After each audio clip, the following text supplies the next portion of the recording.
edition of My Faith with Homer and Pip. Homer? I always start with Mother Teresa. It's very short. I can't wait for people to say, you use the same one every time. Yes, as she said, my secret is a simple one, I pray. But I would add, to understand the humanity of even her faith, she felt much of her life that God had abandoned her, and she had a counselor that she spoke with on a regular basis, and much of what she did out of obedience. So when anybody ever wonders about their faith and the ups and downs, she's a good person to consider to learn about. Outstanding. So much humility and goodness with that great saint. And, you know, I see it oftentimes in church where people older than myself, and that's really getting old, their bodies are breaking down, but they're parking in handicap. They get out with their walkers. If they have to bring up the gifts, they speed down like Carl Lewis. One will put the walker down and he'll one step, the other step to be a lector. The other one can't hear, but he's got a booming voice and he welcomes everybody in the world. Humility and goodness. And that takes me into our guest for My Faith with Homer and Pip this week. Brent Yunk is our producer. Homer, with the Holy Spirit, had the idea for this endeavor. I'm Tommy Pippins. And Laurel Priebe has been a friend. We were blessed to have him here when he was in the front office of the Milwaukee Brewers. He truly, in my humble opinion, lives his Jewish faith in humility. Welcome, Laurel, but kick it over to you, Homer, for the first question. Yes, as this has evolved to me saying, everybody knows, or we're aware of Laurel Priebe's resume, but we don't know his spiritual resume. So this is it. My faith being, in this instance, his faith. And Laurel, you're the same as everyone else. I'm always curious where and how people choose to start the story. When you want to begin your story of my faith. Well, that's an open question, isn't it? My goodness, you leave a wide berth.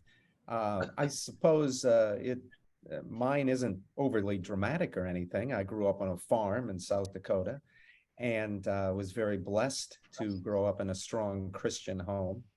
And so I've been a Christian all my life. So I suppose, unlike the Baptist experience where you have a moment of reckoning or something like that, I was, again, blessed to grow up as I did. And so I think over the course of my life, and now I'm 67, so getting up there. Someday you guys will be 67, so you'll understand how difficult that is. But you know, I think over the course of you know, you grow up and you become more mature. Hopefully, sometimes you don't. I've been blessed in many ways to have a terrific career in something I loved, baseball. And you know, I've had my ups and downs in terms of the spiritual journey, but I've come certainly to realize more and more. I suppose when I was younger, I was hoping, and you know, I'm half German, so sort of that organized mindset that you want to. You figure if you just get organized and you do your to-do list and you get to a point that you've arrived. And I suppose it wasn't that long ago that I came to realize that I will never arrive when it comes to feeling like, okay, I've got this now. That even as I get older, I realize what a broken person I am, what a sinner I am, and in thought, word, and deed. And you know, I've come that much more just to know that it's through the love of Christ that I feel redeemed and feel saved. But it doesn't mean that I'm any better. In some ways, I just am aware of my imperfection. But you know, that sort of point of reckoning.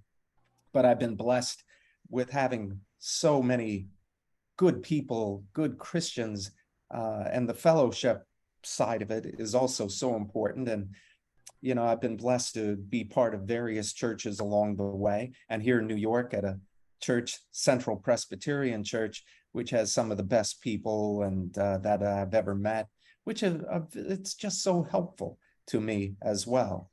And, when I was a kid, I suppose this kind of dovetails, that I look back to my career in baseball being somewhat God-given to me, because growing up on the farm, I had no brothers. My parents had no connection to really anything in sports.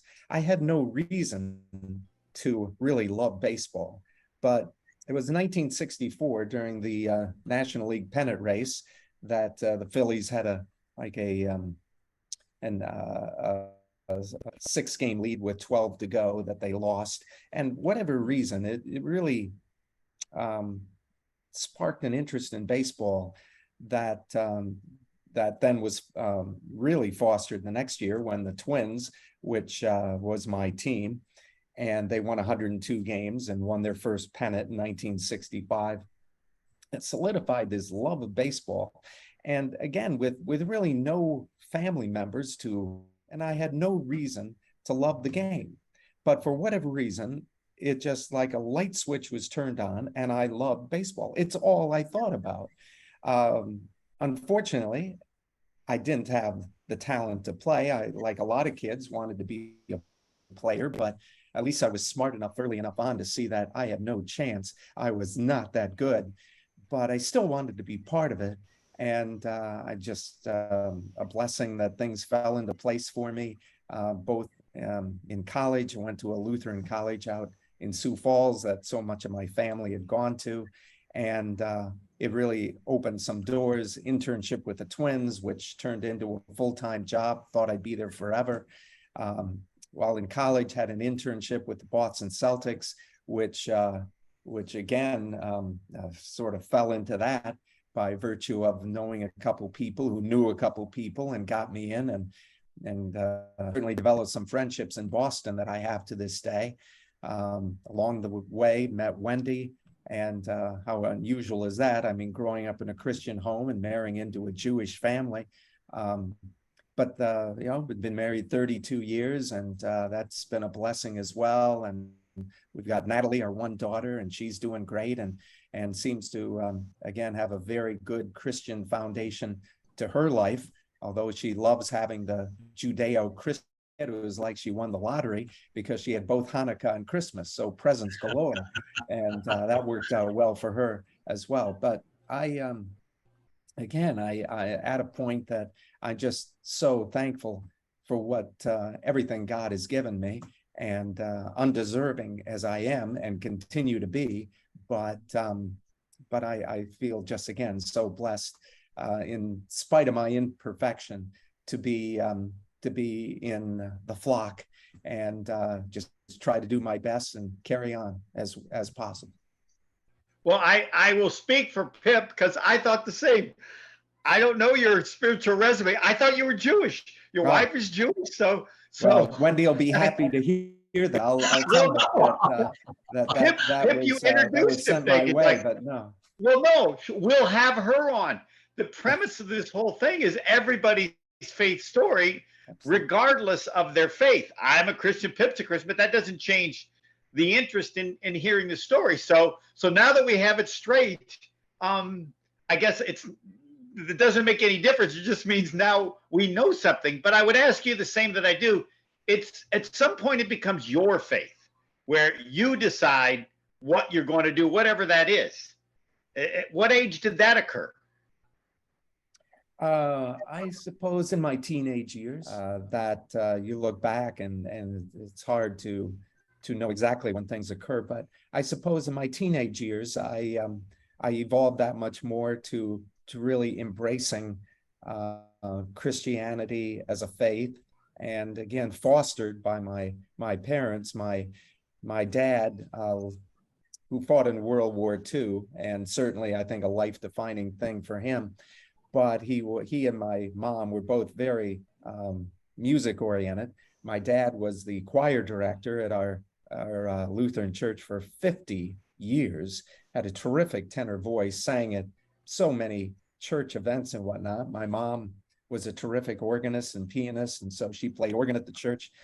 My sister is also very musical, wonderful voice, and she's still involved back in my hometown church in a big way and gives piano lessons and all. I was the least musical of my family, but I think through all that, I was at church a lot, and it just just I think evolved into during my teenage years a faith that I felt at home with, and something that just rang of truth to me.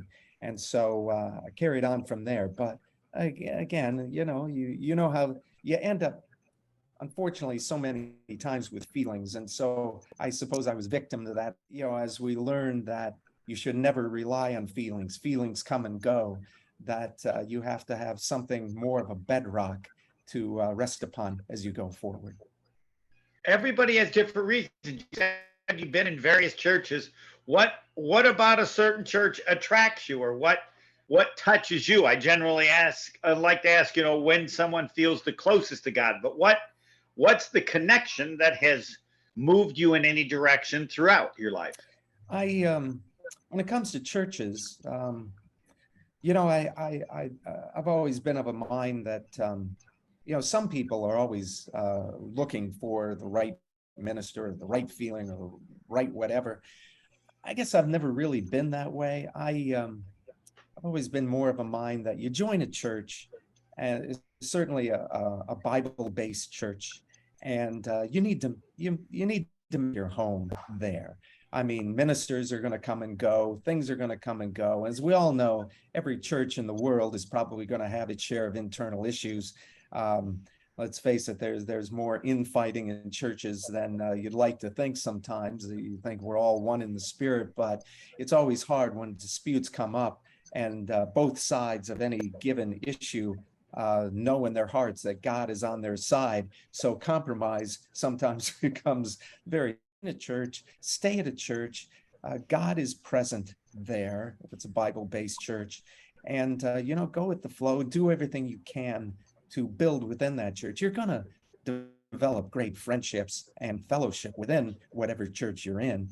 I think I've been blessed to make some good selections over time and be at some wonderful churches that have really helped me grow, and ministers that have been very wonderful as well. I have never asked this question, and I don't know, we've done 200 of these. And it's my own personal curiosity. You and your wife have different faiths. I mean, were there ever discussions? I don't know how many marriages exist that way. I would think at some point one switches to one or the other. Did you ever say to Wendy, do I need to talk to you about Jesus Christ? Or it just, I'm curious, because you both clearly have strong faith and kept your own individual faith.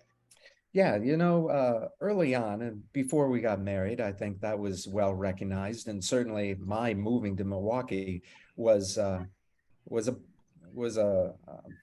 so many big changes for me. Certainly, just I thought I'd be in the Twin Cities forever. I love the Twin Cities, love the Twins. They were my team.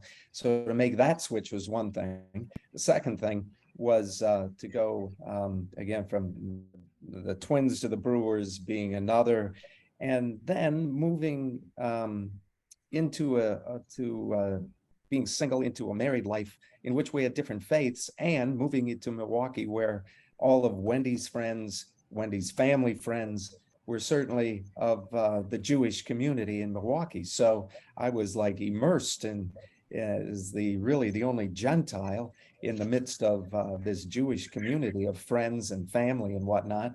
I never felt uncomfortable with any of that. In terms of your question at its roots of what it's like being in an interfaith marriage, I think we recognize that early on, that I certainly, we respect each other's faiths, beliefs, and I've lived with it accordingly. I suppose as a Christian, I always enjoy going to temple, and of course, that being so much, that is the roots of Christianity, that I feel right. I have always felt at home there. In fact, I often say to Wendy, I can't help it that you didn't go on and finish the whole story. I mean, but for me, it's a lot easier to certainly go to temple and hear all the wonderful scripture from the Old Testament and the beautiful music, everything that is just part of the Jewish. So perhaps it'd be a little bit different if she had been of an Orthodox faith, which probably would have made our getting together that much more difficult as well. But we worked out well. The one thing, though, I appreciate Wendy on this front. Before we got married, we really weren't sure if we were going to have kids or not. I think we were both lukewarm at it at the time. We were both into our baseball careers and whatnot. And but before we got married, as I indicated to Wendy, I said, "Wen, listen, I'm an easygoing guy. I can give on just about anything. However, if we have kids, I have nowhere to go. I can't compromise. I mean, I really need to have any children we have to be raised Christian. Now, at some point, of course, kids are all going to grow up, and as you indicate, Homer, everybody's going to make their own decision on what they believe or don't believe. So when kids are young, you guide them in a certain way that you choose to guide them as a parent. But at some point they'll make their own call. But I appreciate that Wendy was good with that. And as I mentioned, Natalie certainly adores having the Judeo-Christian upbringing that she's had, but a Christian foundation, and appears to be in that realm right now. So that's worked out well. Tommy, I will defer to you. Well, we got off on this subject. I'm thinking, should I ask Laurel's forgiveness? I should have done more homework rather than make an assumption. And yet, as Christians, we follow a Jewish carpenter. Jesus Christ was not Christian. He was Jewish, right, Laurel? And I think that it's fascinating, and I'd be interested to know in your Christian faith how that is assimilated into Wendy's Reformed faith. And I would think Natalie's got the best of both worlds, as you point out, Judeo-Christian. It's awesome. Yeah, well, that is right. And again, it is, I suppose there's always going to be some points of discussion, if you will. I was about to say conflict, but more discussion. But, we've, after all this, after decades together, I think we've arrived at this point that we're certainly comfortable and respect each other's faiths. And I imagine that Wendy would be overjoyed at some point if I were to announce that I was going to be Jewish, hypothetically.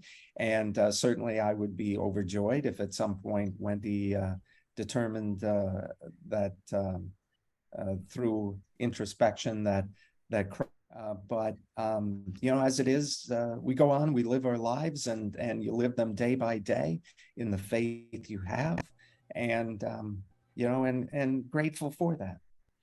Well, in my most humble opinion, I think God brought the two of you together, and you both live your faith. You, as you point out, Christian faith, Wendy, her Reformed Jewish faith, and it's a beautiful thing. What does your faith look like, Laurel, in terms of challenges, times of trouble, perhaps sadness?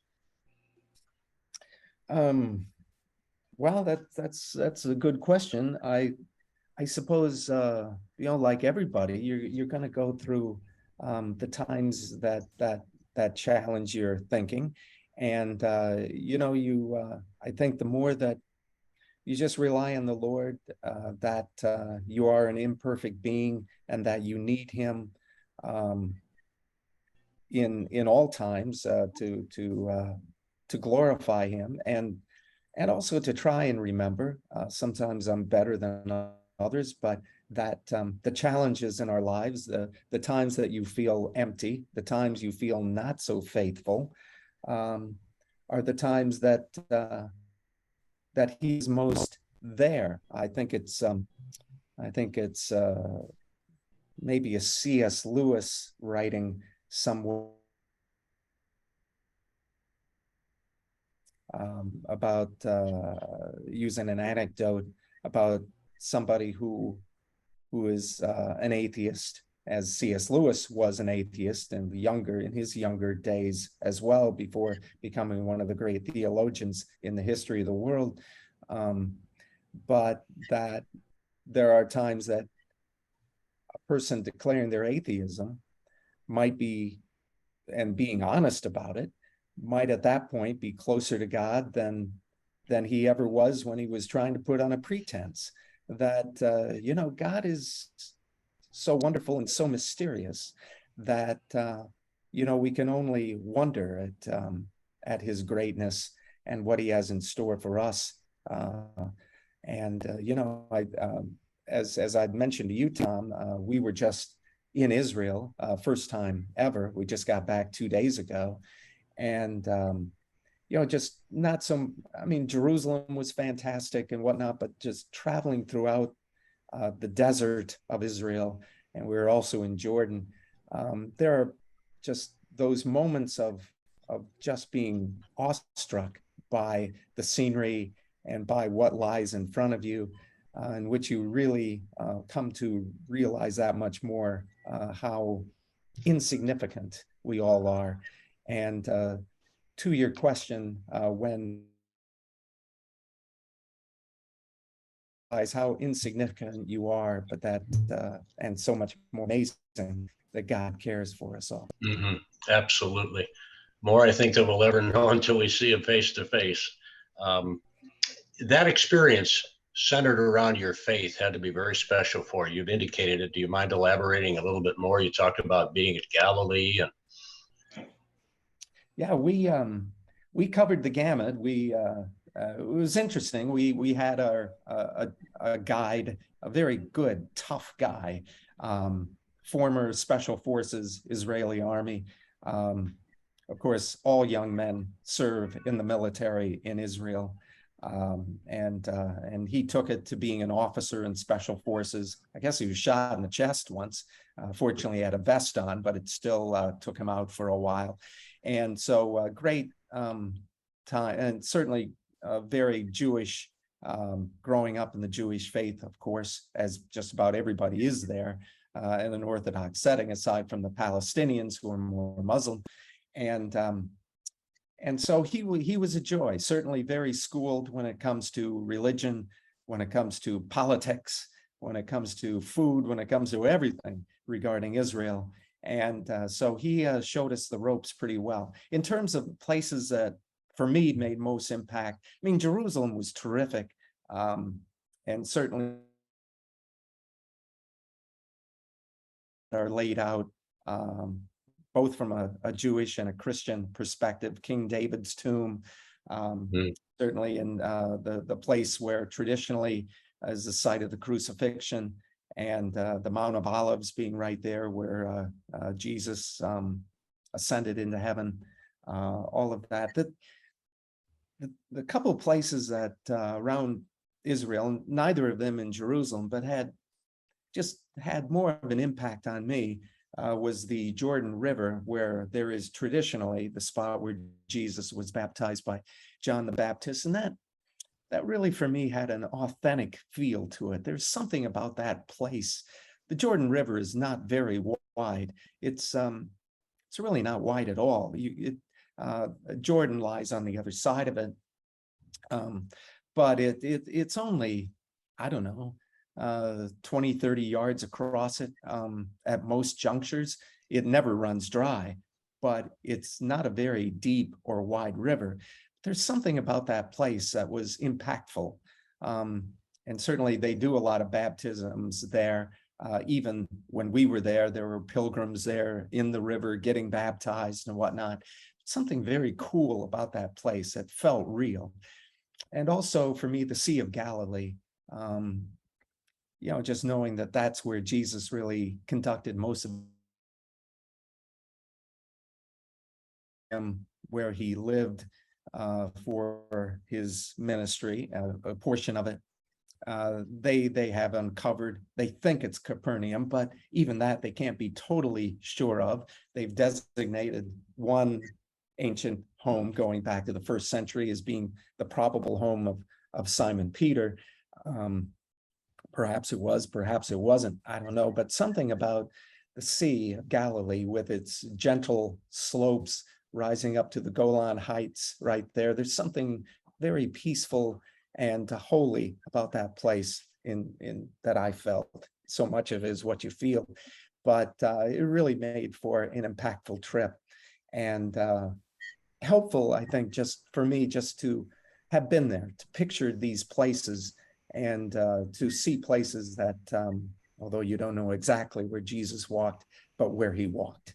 And that's pretty good. I mean, before you go, and your whole life, when you're reading the Bible and hearing the stories and whatnot, it almost seems like a mystical place that can't even exist. So to actually be there, I feel blessed that we were able to make that trip. As I think about your career, and Homer brought up Mother Teresa at times feeling so far away from God, but she kept going and persevering. A priest told me not long ago the difference between, so we keep going, and you point out there are those times when we just don't feel close to God, but you certainly wouldn't know it if you to spend time around you, as Homer and myself were blessed to do all those years. And one of your great stop here in Milwaukee with the Brewers on the way to a Hall of Fame career. We talk about interspersing our faith with where we've been called, our profession. As you say, God led you to something you absolutely enjoy. All three of us are blessed in that regard. I know Brent, our producer, can relate. You've been involved a lot in charity and helping people who are in the game, who perhaps are down and out financially. That's got to be a great satisfaction for you, Laurel, especially, again, in light of how important your faith is. Well, the baseball assistance team, acronym of BAT, was something that when I was still with baseball, I was an advisor to that organization. Since I retired, they asked me to be on the board, which has been great because it gives me, in one way, also a lifeline to the office. And so I have a chance to get over there from time to time and see friends at the MLB office. But BAT has done wonderful work, certainly financial grants going out to people who have fallen into straits of various kinds, and whether they be former players, umpires, front office, scouts, whatever the case may be. As little as 2 years in the game, you are a member for life, and you can make these requests. And we give out, I suppose, about $3.5 million a year or so to again, people who just need to get back on their feet. We're not a welfare system by any means, but again, just to get people back to where they can catch their breath and hopefully get back going again. And it's been a blessing for a lot of people in the game. So it's been fun to continue to be part of that and do some, hopefully, and BAT has done great work, as I say. So to be part of that is gratifying. May I ask what you would tell others who are going through a difficult time in their faith journey for whatever reason? They're discouraged again. Maybe they want to give up. They don't believe that a God who's loving can allow suffering. Someone once said there's love in the suffering. I don't know why it happens, but there's love in the suffering. But what advice, Laurel Priebe, would you give to someone who is at an impasse and maybe will go one way rather than keeping on the path to and through the cross of Christ? Well, I suppose, the best thing I can really say is that, we are here. If you look at eternity, I mean, our time on earth is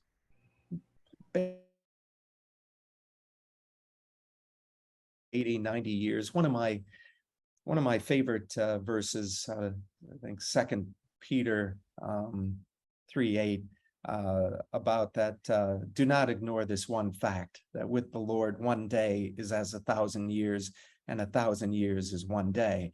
That God is in the past, in the present, in the future, simultaneously.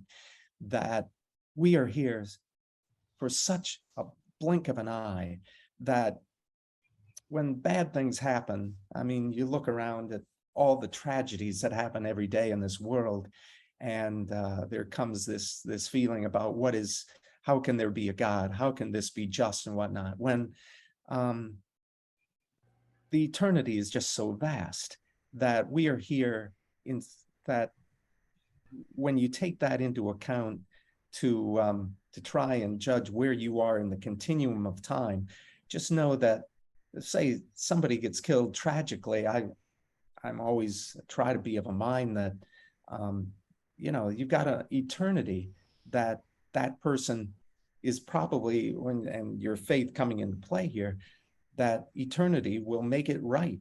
That that to look at what happens in this brief time of ours on earth just doesn't hold a lot of water with justice happens. But to think that it's all going to happen here on this time on earth is probably just so unrealistic. That all said, when something happens to a person, that they lose a loved one or something terrible happens, or health-wise, it's, you got to be, of course, very careful with how you approach that person, very vulnerable. And I think you really have to judge where a person is at in terms of what you say. Words matter. And I think the best thing that oftentimes you can do is just show them love, show them that you care. Oftentimes God will reveal himself if there is caring around somebody. So although I philosophized a little to you guys right here about what I think about eternity coming into play, yet I think the best thing you can always do with a person who's suffering is perhaps just to listen, to show them love, and oftentimes maybe to shut up and not try to do too much about what you believe is the case. And you may be led to share some of that, but oftentimes people just need love, and God can speak through that. Well, you wisdom that you just shared, and thank you for that. You have had a Hall of Fame career, and recently a 50-year high school reunion, though, as Homer said, you haven't changed a bit over the years that we've been blessed to know you. And then a special honor. I'd love to have you talk about that, especially as it relates to not only Webster High School, I believe, in South Dakota, but Minneapolis, your favorite team, the Twins, and all the years you put in serving that great organization. Well, it was a fun thing recently. I had my 50th reunion, a scary thing, of course. And of course, I harkened back to the one-liner about reunions, that, I used to go to school reunions, but I find that all the other guys are so old and fat that they hardly recognize me. So there was that. But it was fun to see some people I haven't seen in a long, long time. And while I was there, I knew that they were building a new youth field, actually a wiffle ball field, but it's a replica of Target Field in the Twin Cities. And it's the coolest little place ever. I've been aware there's a wonderful guy in my hometown who really is the godfather of baseball there, and has done a lot for all the kids. And so they built this very cool wiffle ball field. And so they wanted to unveil it, which I was all aware of. But when I got was above the scoreboard and all of that, it's just the neatest thing.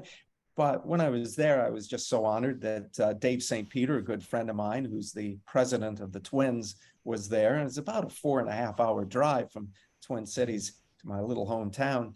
And another good friend of mine from the Twins who works in Florida came up for it. And the president of my alma mater at Augustana in Sioux Falls, a woman I adore, she came up for it. So to see those friends of mine there, and for that, was really a cool thing. Hey, it's my little hometown is only about 2,000 people, so it's no big deal, believe me. But it was a very cool thing for me. I was very appreciative of it.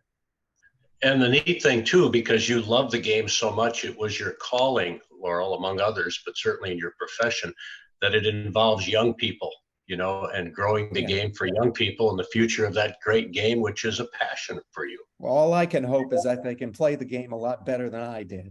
And if it serves to do that, then it'll be a great joy. Of course, playing better than I did is a little bit of a low bar, but hopefully they'll have some great success stories out of there. Well, Laurel was an athlete at Augustana, in college. He ran track, I believe. And so he was an athlete. You played tennis. You were an athlete. Me, I'm just a frustrated, I said, a frustrated jock, Laurel, who loves people. That's but very thankful for that. Homer, please follow up, because I know you've got thoughts for Laurel Priebe, and we're so grateful, Laurel, for you being gracious with your time as we kind of round third and head for home on My Faith with Well, first of all, I was a pretty good wiffle ball player. I'm going to hit a home run at Laurel Priebe Field. Well, I'm going to visit there. Be good, and like Target Field, it's got a high wall in the right field, so you really got to work on your launch angle if you're hitting it. I will do that. You can count on it. Somehow, I hope you can write down the day or who you are when you hit the home run. And then I have one request. That's it.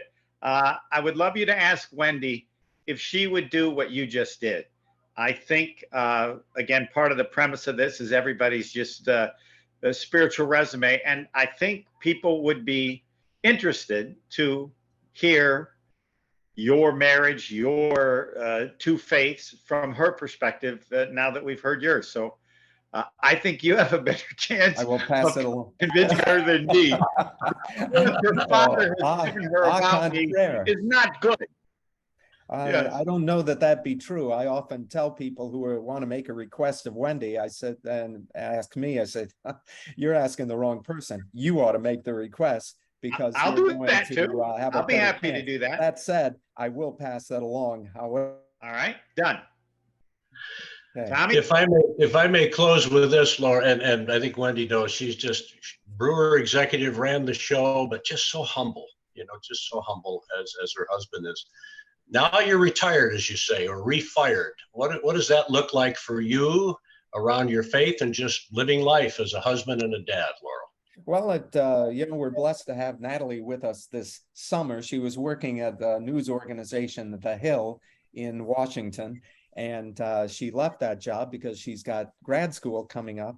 Creative writing is her love, and so she's going to Emerson College in Boston starting this fall, and starting a creative writing thing there. And we hope she ends up being a great author and can support her parents in our old age. So we hope that comes to pass. But for me, I'm more involved, I suppose, in some of the things at Central Presbyterian, and just staying in touch with baseball friends and other people in my life, family, figuring that one of the best things I can do is just to encourage and be in touch with people and see where they're at and how they're doing in their lives. So that's something I try to concentrate on doing. Being on the board of BAT, as we talked about, has been you've got all the personal projects that that you guys do as well. There's always things to do. I mean, I've got the things I like to get grounded. I think in anybody's life, if you have your perfect morning, your ideal morning is to do certain things to get you grounded for the day. And it is nice when you have a day job, a lot of the times you just don't have a chance to do that. But being retired now, I do have a chance to do those things that get me grounded for the day, with writing my journal and Bible reading and prayer, scripture review and running and all that sort of thing. So that's been good. But as to whether other things come up in the future, I've contemplated, reaching out and kicking the tires on some things. As I mentioned, we may be moving back to Arizona at some point. So and I have a lot of good friends who are old baseball colleagues there. So we'll see where things go. But for the time being, a couple years into not having a day job, it's been enjoyable and peaceful. And as time goes on, after you don't have a day job, the thought of again going back to do something doesn't become quite as alluring as it once did. That there's something about having a little more time during the day to do the things you want to do.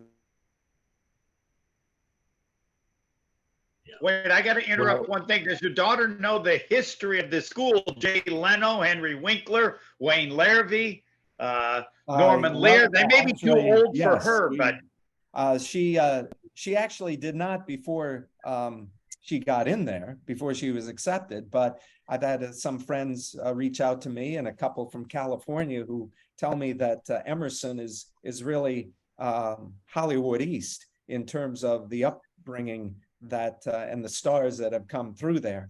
I don't think she harbors, I know she doesn't harbor any sort of thoughts towards that, other than if it would involve some writing, then she probably would be interested. So we'll see. There's a history of some great writers too. If she, I was not aware of Wayne Larrivee coming through there. So yeah, you put an extra star on the map with by mentioning Wayne to me. That's good. Laurel Priebe has been our guest on My Faith with Homer and Pip. Our producer is Brent Young.